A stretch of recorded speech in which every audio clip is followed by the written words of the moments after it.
Chapter number 3નું ઉદાહરણ number 1 અગાઉ થિયરીમાં આપણે ચર્ચા બધી કરી લીધી છે, છતાં ફરીથી એકવાર ચેપ્ટર થોડુંક ઓકવર્ડ છે, વ્યવસ્થિત સમજવાનું છે.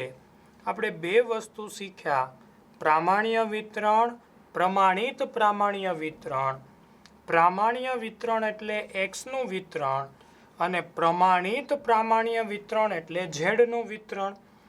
કોઈ પણ એક્સ હોય એને ઝેડમાં ફેરવવો ફરજિયાત છે, તો જ આપણે દાખલો ગણી શકીએ. અગાઉ આપણે સૂત્ર જોઈ લીધું છે, ઝેડ બરાબર એક્સ માઇનસ મ્યુ છેદમાં સિગ્મા. એક્સ આપણને કિંમત આપી દીધી હોય, મ્યુ એટલે આપણો મધ્યક અને સિગ્મા એટલે આપણું પ્રમાણિત વિચલન, જે આપણે અગાઉ શીખી ગયા. આને મ્યુ બોલાશે, આને સિગ્મા બોલાશે. કોઈ પણ એક્સને તમે જ્યાં સુધી ઝેડમાં ન ફેરવો ત્યાં સુધી આકૃતિ દોરી આકૃતિમાં આપણે કિંમત ન મૂકી શકીએ. જ્યાં સુધી આકૃતિમાં કિંમત ન મૂકી શકો ત્યાં સુધી કોઈ પણ સંજોગોમાં દાખલાનો જવાબ આવવાનો નથી. તો પહેલો પ્રશ્ન આપણે લઈ લઈએ, એક પ્રામાણ્ય વિતરણ. પ્રામાણ્ય વિતરણ એટલે એક્સનું વિતરણ. એનો મધ્યક 10 છે. મધ્યક એટલે મ્યુ. મ્યુ બરાબર 10. પ્રમાણિત વિચલન એટલે સિગ્મા 2. એક્સની કિંમત 10 અને 12. એક્સની બે કિંમત આપી છે, તો પહેલાને x1 10, બીજાને બોલશું x2 12. વચ્ચે હોય એની કિંમત શોધો. આપણે પહેલા જ પ્રશ્નમાં આગળ વધશું. સંભાવના શોધો. સંભાવના એટલે આપણે ભણી ગયા પી. કોની વચ્ચે? x1 અને x2 ની વચ્ચે કોણ હોવું જોઈએ? x. તો એક બાજુ x1, બધામાં આપણે less than equal to x, less than equal to x2. આની સંભાવના આપણે શોધવાની છે. ત્રણેય પદ એક્સના સ્વરૂપમાં છે. આપણો નિયમ, જ્યાં સુધી ઝેડમાં ન ફરે ત્યાં સુધી આપણે દાખલો આગળ ગણી શકીએ નહીં. હવે ત્રણેય એક્સ છે, એને ઝેડમાં ફેરવવો હોય તો શું કરવું પડે? તો કે બધા એક્સમાંથી મ્યુ બાદ કરી સિગ્મા વડે ભાગાકાર કરવો પડે. દરેકમાંથી શું બાદ કરવાનું? મ્યુ. સિગ્મા વડે ભાગાકાર એક્સ માઇનસ મ્યુ છેદમાં સિગ્મા, x2 માઇનસ મ્યુ છેદમાં સિગ્મા. ચાલો, જ્યાં તમારી પાસે કિંમત છે ત્યાં કિંમત મૂકવાની. x1 મારી પાસે છે 10, મ્યુ 10, પ્રમાણિત વિચલન 2. આમાંથી કોઈની કિંમત નથી, પણ આ સૂત્ર કોનું બની ગયું? ઝેડનું. તો અહીંયા મૂકી દેવાનો ઝેડ. x2 મારી પાસે છે 12, મ્યુ આપણી પાસે છે 10 છેદમાં સિગ્મા આપણી પાસે છે 2.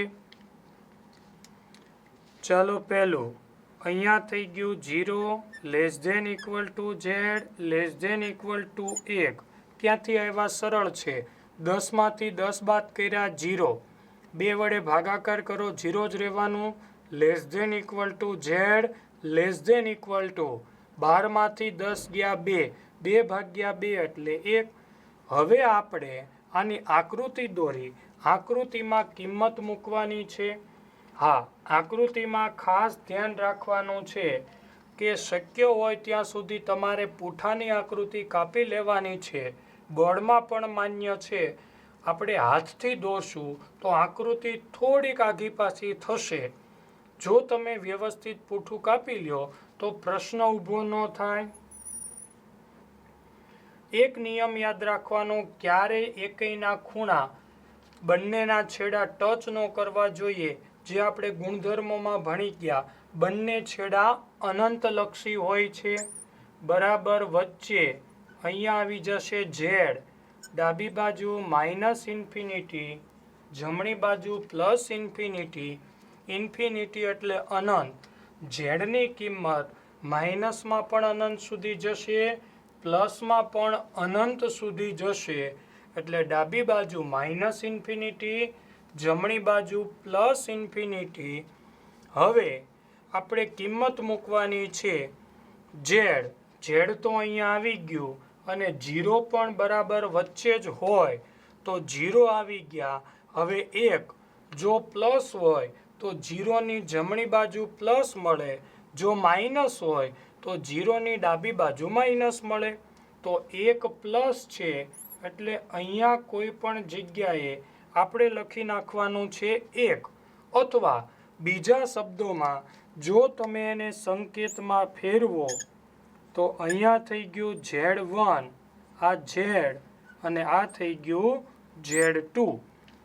x1 ઉપરથી Z1, zx ઉપરથી Z અને x2 ઉપરથી Z2. તો 1 એટલે Z2 હતા, તો અહીંયા આપણે Z2 0 છે એ આપણી માટે Z1 છે. તો આપણને શું કીધું છે તો કે Z1 થી Z2 સુધીનું ક્ષેત્રફળ શોધો. Z1 થી Z2 અહીંયાથી અહીંયા સુધીનું, એટલે આ ક્ષેત્રફળ આપણે શોધવાનું છે. જે ક્ષેત્રફળ શોધવાનું છે એ ભાગ ફરજિયાત નિશાની દર્શાવવાની છે. અત્યાર સુધી ક્યાંય બરાબર નહીં થાય. હવે આપણે બરાબર કરીને લખવાનું છે P ઓફ Z બરાબર 0 થી. કોઈ પણ દાખલો હોય તમારે શરૂઆત હંમેશા 0 થી જ કરવાનું છે. તમે અહીંયા Z બરાબર 0 લખી નાખો તો પણ ચાલે. હંમેશા અહીંથી જ શરૂઆત કરવાનું. આપણે કેટલું ક્ષેત્રફળ શોધવાનું છે તો કે 0 થી Z2. તો 0 થી Z2 સુધીનું ક્ષેત્રફળ બરાબર 0.34. આ આવી ગયો પહેલા પ્રશ્નનો જવાબ. હવે ડાયરેક્ટ જવાબ ક્યાંથી લાવ્યા તો એની માટે તમારે ટેક્સ્ટબુકનું સાવ છેલ્લું પેજ કાઢવાનું છે કે જ્યાં આપણને ઝેડનું ટેબલ આપેલું છે, કોષ્ટક આપેલું છે. ખાસ સમજવાનું છે ક્યાંથી ક્યાં સુધીનું ક્ષેત્રફળ 0 થી Z2. 0નું તો જોવાનું નથી ક્ષેત્રફળ, તો આપણી પાસે વધ્યું કોણ Z2. Z2 એટલે કોણ 1. હવે તમારું કોષ્ટક છે એમાં તમને જે પહેલું ઊભું ખાનું છે 0.0, 0.1, 0.2 આ રીતે આપેલું છે. તો આપણે 1 જોવાનું છે, 0.1 નહીં, 0.3, 0.4, 0.9, 1.0, પાછું 1.1, 1.2, 1.3 ઊભું કોષ્ટક આપેલું છે. એમાં આપણે 1 એટલે 1.0માં તમે જુઓ અહીંયા તમને 34, 13 આપેલા હશે. પણ જો તમે વ્યવસ્થિત ઝેડનું ટેબલ જોવો તો આખા ટેબલની આગળ બધામાં તમને પોઈન્ટ આપેલા હશે. એટલે કોઈ પણ ક્ષેત્રફળ બોલો તમારે શરૂઆત 0 પોઈન્ટ એવી રીતે જ બોલવાનું છે. તો આ મળી ગયું આપણને 0.34. શું કર્યું તો કે Z2નું ક્ષેત્રફળ આપણે પાછળ કોષ્ટકમાં ઝેડના ટેબલમાં જોયું. Z2 એટલે 1, 1 એટલે 1.0 એનું આપણે કોષ્ટક જોયું છે. બીજી સૂચના, તમારે ઝેડના ટેબલની એક ઝેરોક્સ કરી લેવાની છે. ઝેરોક્સ અલગ મૂકી દેજો, અત્યારે એમાંથી જોવાનું નથી. બોર્ડના સમયે ઝેરોક્સ સાથે લઈ જવાની છે. પેજ વાળતા નહીં, વ્યવસ્થિત મૂકી દો.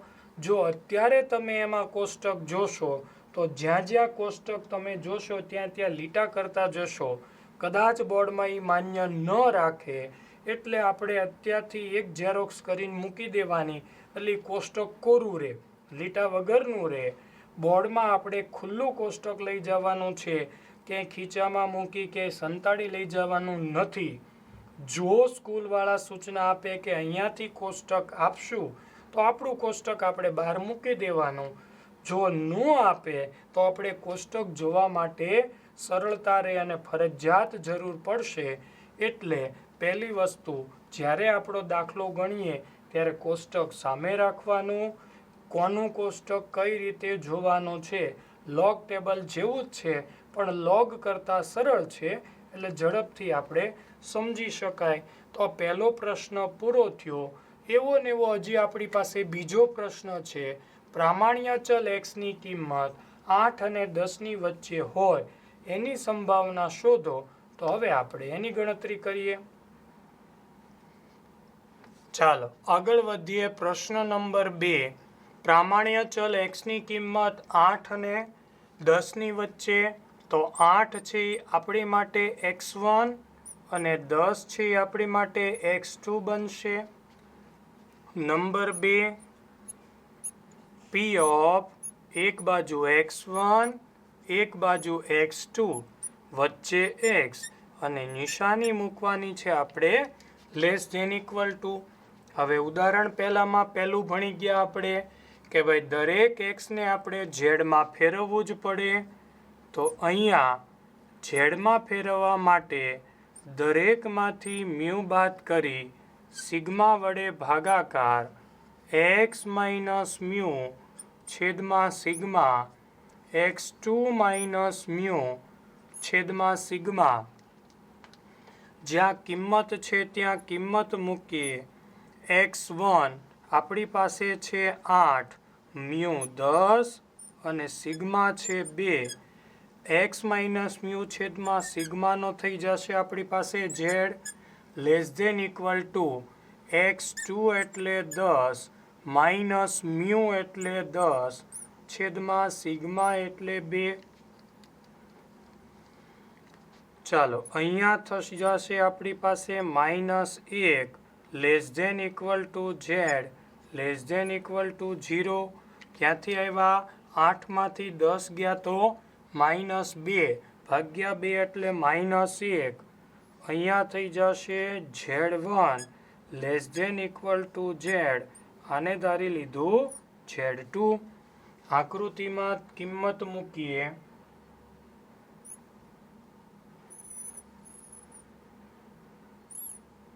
અહીંયા z બરાબર 0, -ઇન્ફિનિટી પ્લસ ઇન્ફિનિટી. z2 એટલે 0. તો જ્યાં z છે ત્યાં જ આપણી પાસે z2 છે.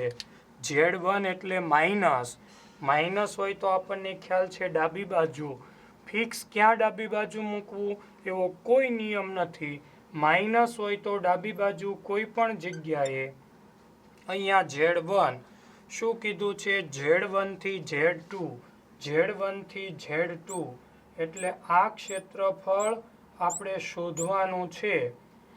અહીંયાથી અહીંયા સુધીનું લખાણ હવે બરાબર કરશું અને શરૂઆત તો હંમેશા 0 થી જ કરવાની. z બરાબર 0 થી z1 સુધીનું ક્ષેત્રફળ કોષ્ટક જોવાનું છે 0.3413. હમણાં હતું એ જ આવ્યું. -1 કે +1 કોષ્ટકમાં બધા આપણી માટે પ્લસ જ એટલે 1નું ક્ષેત્રફળ હમણાં આપણે જોયું હતું. ક્યાંથી ક્યાં સુધી? 0 થી z1. 0નું તો ક્ષેત્રફળ જોવાનું જ નથી તો વધ્યું z1. z1 એટલે 1 બોલો કે -1 બોલો ક્ષેત્રફળ માટે બધું સમાન બધું પ્લસ. તો હમણાં જ આપણી પાસે 1નું ક્ષેત્રફળ આવ્યું હતું 0.3413. ફરીથી ભૂલ ન થાય 0.1નું ક્ષેત્રફળ નથી જોવાનું 1.0 જે આપણે પહેલા પ્રશ્નમાં સમજાવ્યું હતું. તો જવાબ આવ્યો આપણો 0.3413. તો આ થઈ ગયું ઉદાહરણ નંબર 1. ખાસ અમુક મુદ્દાઓ યાદ રાખવાના છે. x1 x2 કોઈ પણ કિંમત આપેલી હોય એક્સની કિંમતને આપણે ઝેડમાં ફેરવવી પડે. ઝેડમાં ફેરવવા માટે દરેકમાંથી મ્યુ બાદ કરી સિગ્મા વડે ભાગાકાર કરવો પડે. ઝેડના સ્વરૂપમાં આવે પછી જ તમે આકૃતિમાં કિંમત મૂકી શકો અને પછી જ આપણે દાખલો ગણી શકીએ. ચાલો તો હવે ઉદાહરણ 2 જોઈએ. ઉદાહરણ નંબર 2. એક પ્રામાણ્ય વિતરણ એટલે એક્સનું વિતરણ. એનો મધ્યક આપી દીધો છે 20. મધ્યક એટલે મ્યુ 20. વિચરણ એટલે સિગ્માનો સ્ક્વેર આપ્યો છે 16. આપણે માત્ર સિગ્માની જરૂર પડે એટલે એનું વર્ગમૂળ કાઢ્યું 4.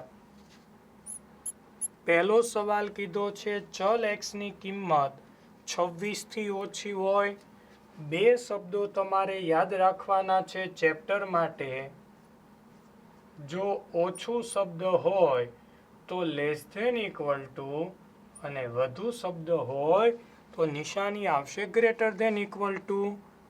તો પી ઓફ એક બાજુ એક્સ, એક બાજુ x1. શું કીધું છે 26, તો આપણે એને ધારી લેશું x1 26. એક કિંમત છે 2 હોત તો x1 અને x2. હવે સવાલ શું આપ્યો છે 26 થી ઓછી. ઓછી એટલે વચ્ચે નિશાની આવશે આપણે લેસ ધેન ઇક્વલ ટુ. હવે આપણને ખ્યાલ છે દરેક એક્સને આપણે ઝેડમાં ફેરવવો પડે. તો શું કરશું, દરેકમાંથી મ્યુ બાદ કરી સિગ્મા વડે ભાગાકાર x1 માઇનસ મ્યુ છેદમાં સિગ્મા. ચાલો અહીંયા થઈ જશે x માઇનસ મ્યુ છેદમાં સિગ્મા એટલે z less than equal to x1. x1 એટલે 26, મ્યુ એટલે 20 છેદમાં સિગ્મા, સિગ્મા એટલે 4. આગળ વધીએ. અહીંયા z less than equal to 26 માંથી 20 એટલે 6, 6 ભાગ્યા 4 1.5. પહેલું આપણી માટે z એમ નામ, આને ધારી લેશું x1 નું બની જાય z1. હવે આપણે આકૃતિમાં કિંમત મૂકી શકશું.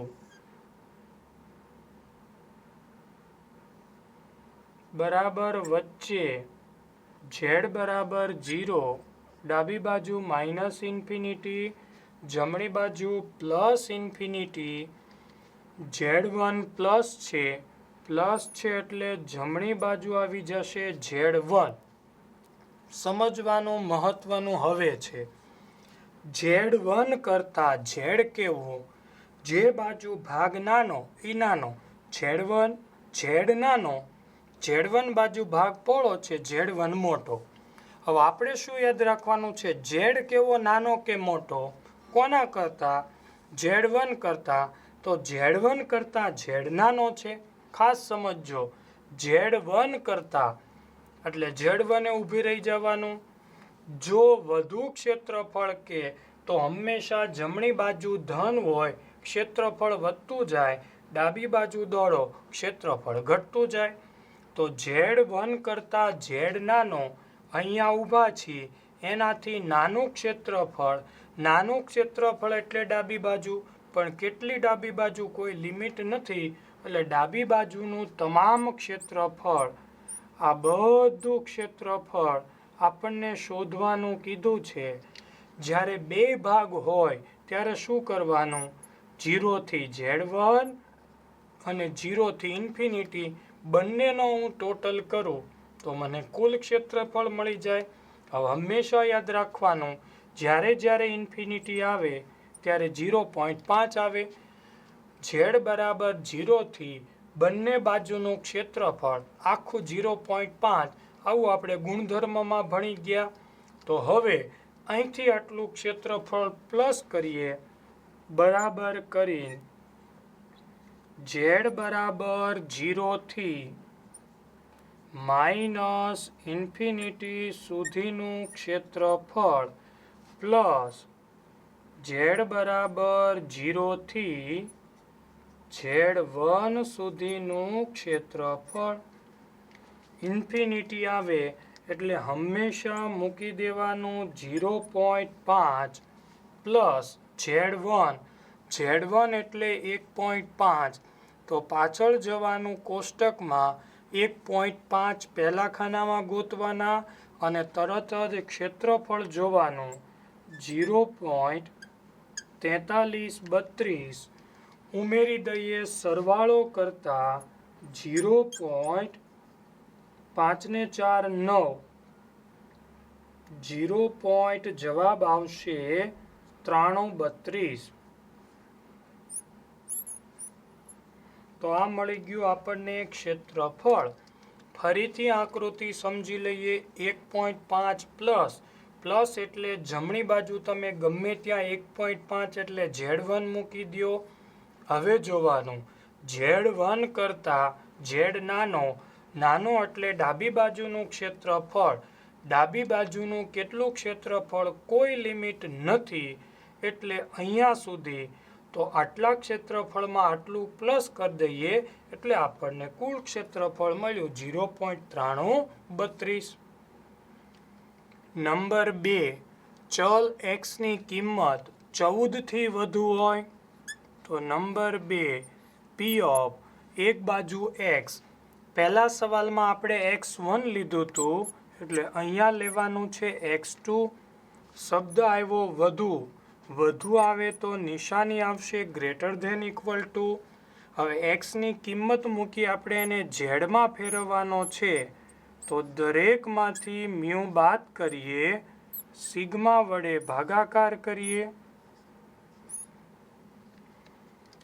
ચાલો પી ઓફ અહીંયા બની ગયો ઝેડ x2 14 થી વધુ તો x2 આપણી પાસે છે 14 તો 14 માઇનસ મ્યુ 20 છેદમાં સિગ્મા આપણી પાસે છે 4. ચાલો અહીંયા તો આપણી પાસે રહેશે z less than equal to અહીંયા થઈ જશે -1.5. 14માંથી 20 એટલે -6. -6 ભાગ્યા 4 -1.5. z less than equal to x2 ઉપરથી ધારી લીધું આપણે z2. z2 મળી ગયું. હવે આપણે આકૃતિમાં કિંમત મૂકી શકીએ. બરાબર વચ્ચે z બરાબર 0, ડાબી બાજુ -ઇન્ફિનિટી, જમણી બાજુ +ઇન્ફિનિટી. પહેલાં તો z2 1.5 માઇનસ છે એટલે માઇનસ ડાબી બાજુ ગમે ત્યાં મૂકી દઈએ આપણે z2. હવે જોવાનું z2 અહીંયા ઊભા રહી ગયા. એનાથી z કેવો તો કે z2 કરતાં z મોટો હોય તો કઈ બાજુ દોડવાનું તો કે જમણી બાજુ. કોઈ લિમિટ ખરી કે અહીંયા સુધી? નહીં, કોઈ સૂચના નથી. તો z2 થી જમણી બાજુનું તમામ ક્ષેત્રફળ. તો આ ક્ષેત્રફળ આપણે લેવાનું છે ક્યાં સુધી તો કે કોઈ લિમિટ નથી એટલે જમણી બાજુનું તમામ ક્ષેત્રફળ. તો અહીંયાથી અહીંયા સુધીનું અને 0 થી અહીંયા સુધીનો બંનેનો કરશું આપણે સરવાળો. તો બરાબર કરીને લખાણ z બરાબર 0 થી પહેલાં લઈએ z2 સુધીનું ક્ષેત્રફળ પ્લસ z બરાબર 0 થી શરૂઆત હંમેશા 0 થી જ થાય. 0 થી z2, 0 થી ઇન્ફિનિટી સુધીનું ક્ષેત્રફળ. ચાલો કિંમત મૂકીએ. આ બાકી રાખીએ. ઇન્ફિનિટી એટલે આપણને ખ્યાલ છે 0.5. z2 એટલે કોણ તો કે 1.5 માઇનસ. પહેલામાં 1.5 પ્લસ આવ્યા હતા. પ્લસ માઇનસ ક્ષેત્રફળમાં કોઈ ફેર પડવાનો નથી. તો ક્ષેત્રફળ 0.4332 ઉમેરતા જવાબ આવ્યો 0.9332. તો આ થઈ ગયું આપણું ઉદાહરણ નંબર 2. ઉદાહરણ નંબર 3. વર્ગમાં વિદ્યાર્થીઓની સરેરાશ સંખ્યા. સરેરાશ એટલે મ્યુ. મધ્ય કાપી દીધો 50. પ્રમાણિત વિચલન 15. બે સવાલ પૂછ્યા છે. પહેલો સવાલ, તે વર્ગમાં વિદ્યાર્થીઓની સંખ્યા 68 થી વધુ હોય તો નંબર 1 એક બાજુ x, એક બાજુ 68. હવે 68 થી વધુ આપણે અગાઉ કીધેલું વધુ શબ્દ આવે તો વચ્ચે આવશે ગ્રેટર ધેન ઇક્વલ ટુ, ઓછા શબ્દ આવે તો લેસ ધેન ઇક્વલ ટુ. હવે આ x છે, એક્સને આપણે ફરજિયાત ઝેડમાં ફેરવવો પડે તો જ આપણે આકૃતિમાં કિંમત મૂકી શકીએ તો દરેક એક્સમાંથી મ્યુ બાદ કરી સિગ્મા વડે ભાગાકાર 68 માઇનસ મ્યુ. મ્યુ એટલે આપણી પાસે 50 છેદમાં સિગ્મા પ્રમાણિત વિચલન આપણી પાસે છે 15. ચાલો અહીંયા સૂત્ર થઈ ગયું ઝેડનું લેસ ધેન ઇક્વલ ટુ 68 માંથી 50 ભાગ્યા 15 1.2. એને આપણે ધારી લેશું Z1 Z greater than equal to Z1. આકૃતિમાં કિંમત મૂકીએ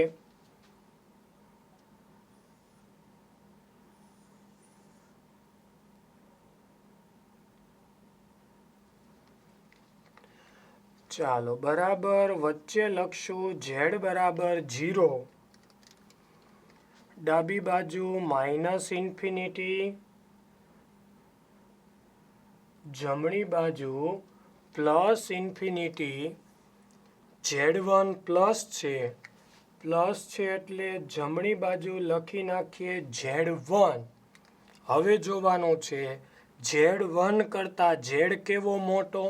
આપણે Z1 ઊભા રહી જઈએ એની કરતાં મોટું ક્ષેત્રફળ કે એટલે જમણી બાજુ દોડવાનું, નાનું કે તો ડાબી બાજુ. અહીંયા મોટું ક્ષેત્રફળ કીધું છે વધુ એટલે આ ક્ષેત્રફળ આપણે શોધવાનું છે. ક્યારે એટલું ક્ષેત્રફળ આપણને મળી ન શકે તો આપણે શું કરવાનું, શરૂઆત હંમેશા 0થી જ થાય, ઇન્ફિનિટી સુધી પહોંચી જવાનું. હવે આખું ક્ષેત્રફળ આપણને ખબર છે 0.5, એમાંથી Z1 અહીંયા સુધીનું ક્ષેત્રફળ આપણે જરૂર નથી, બાદ કરી નાખવાનું. ટોટલ કિલોમીટર માપી લેવાના, એમાંથી આટલા કિલોમીટરની આપણે જરૂર નથી, બાદ કરી નાખવાના. ઉદાહરણ આપીએ, માનો કે ભાવનગરથી અમદાવાદ 200 કિલોમીટર છે, આખું ટોટલ ભાવનગરથી અમદાવાદ. હવે આપણે આટલું નથી જરૂર, સમજો કે ધોલેરા સુધીની નથી જરૂર. આપણે શોધવાનું છે ધોલેરાથી અમદાવાદનું ક્ષેત્રફળ કિલોમીટર કેટલું થાય.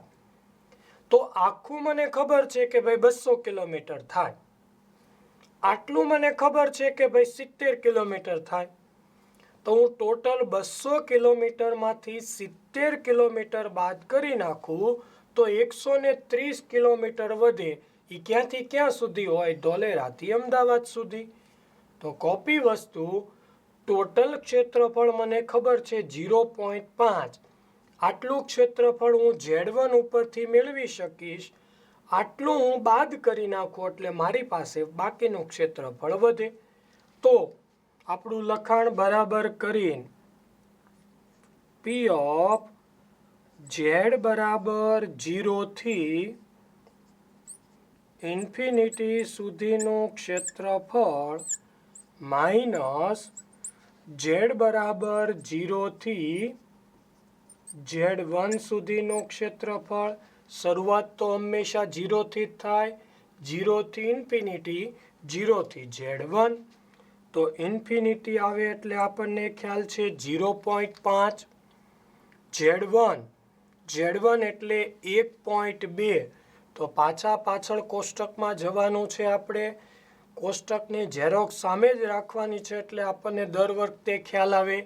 1.2 પહેલી ઊભી લાઈન છે એમાં 1.2 અને તરત જ ક્ષેત્રફળ જોઈએ તો 0.3849. બાદબાકી કરતા આપણને મળશે 0.1151. તો આ મળી ગયું આપણને 68 થી વધુ હોય એના ક્ષેત્રફળની સંભાવના. જો આપણને સવાલ ટકાવારીમાં પૂછાય તો આને આપણે 100 વડે ગુણવાના તો 11.51% આવે. પણ અહીંયા આપણને સંભાવના જ પૂછી છે તો 0.1151. પહેલો જવાબ મળી ગયો. હવે બીજા સવાલની આપણે ગણતરી કરશું. નંબર 2, તે વર્ગમાં વિદ્યાર્થીઓની સંખ્યા 32 થી ઓછી. તો નંબર 2 P ઓફ એક બાજુ x, એક બાજુ 32. આપણને કીધું છે ઓછું, ઓછું એટલે વચ્ચે આવશે લેસ ધેન ઇક્વલ ટુ. દરેક એક્સને ઝેડમાં ફેરવવા મ્યુ મધ્યક બાદ કરીએ, સિગ્મા વડે ભાગાકાર, 32 માઇનસ મ્યુ એટલે 50 છેદમાં સિગ્મા એટલે 15. ચાલો અહીંયા થઈ ગયું z less than equal to -1.2. ક્યાંથી આવ્યા? 32માંથી 50 -18, -18 ભાગ્યા 15 -1.2. અહીંયા ઝેડ એકને એક દાખલો છે, Z1 હમણાં આપણે ધારી લીધું છે, અહીંયા ધારશું આપણે Z2. આકૃતિમાં કિંમત મૂકીએ. Z બરાબર 0, minus infinity plus infinity. Z2 minus છે, માઇનસ છે એટલે ડાબી બાજુ અહીંયા લખીએ આપણે Z2. Z2 કરતા Z કેવો? તો કે નાનો. તો Z2 એ ઊભા રહી જવાનો. એની કરતાં Z નાનો, અહીંયાથી નાનું, નાનું ક્ષેત્રફળ કે એટલે હંમેશા ડાબી બાજુ દોડવાનું. પહેલાંની આકૃતિ ઉલટી થઈ ગઈ. આટલું ક્ષેત્રફળ ક્યારેય ન મળે તો હમણાં આપણે શું બોલ્યા હતા? ભાવનગરથી અમદાવાદ કુલ કિલોમીટર લઈ લ્યો, આપણને ખ્યાલ છે. આ જરૂર નથી તો ધોલેરા સુધીનું આપણે અંતર બાદ કરી નાખીએ. તો આખા ક્ષેત્રફળમાંથી આટલું ક્ષેત્રફળ બાદ કરીએ તો આપણું લખાણ P ઓફ Z બરાબર 0 થી માઇનસ ઇન્ફિનિટી સુધીનું ક્ષેત્રફળ માઇનસ Z બરાબર 0 થી Z2 સુધીનું ક્ષેત્રફળ.